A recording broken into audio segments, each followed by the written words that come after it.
by Sharon Marris. News reported the search for a missing Argentinian submarine has entered a critical phase as the crew's oxygen supply could be running low.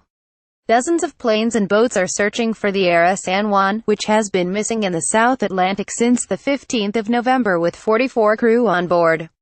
But the submarine has only 7 days of oxygen, and if it has sunk or been unable to surface since it was last heard from, then it could be using the last of its supply. It has now been more than a week since San Juan went missing. Navy spokesman Enrique Balbi said, "We are in the critical phase, particularly with respect to oxygen.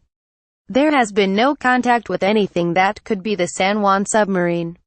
We are in a very dangerous situation, and one that is getting worse. As long as the 34-year-old, German-built submarine can reach the surface periodically to replenish its air, the crew could survive indefinitely, although there is nothing to indicate they have achieved this."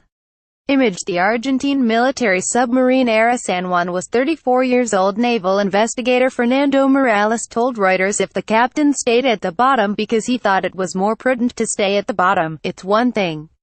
But at this point we have to think that if he's at the bottom, it's because he could not emerge.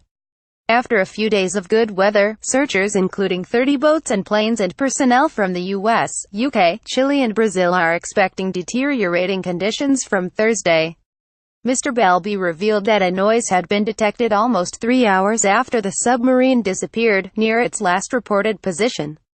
He described this as a hydroacoustic anomaly but declined to say whether it indicated an explosion or emergency on the submarine. Enrique Balbi says it is a very dangerous situation and one that is getting worse. The noise is being analyzed, he said, adding that it had to be corroborated and looked into. Several possible signals, including and flares, that were previously detected in the search turned out to be false alarms. Meanwhile, relatives of the crew member continue to wait at a naval base in Mar del Plata, as the case grips Argentina. The hashtags Loss44The44 and Enrique Balbi have become trending topics on Twitter, and relatives have featured on newspaper front pages. Apprehensive relatives of those missing are waiting at a naval base for news. San Juan had been traveling from Ushuaia, the world's southernmost city, to Mar del Plata when it reported an electrical problem just before it vanished.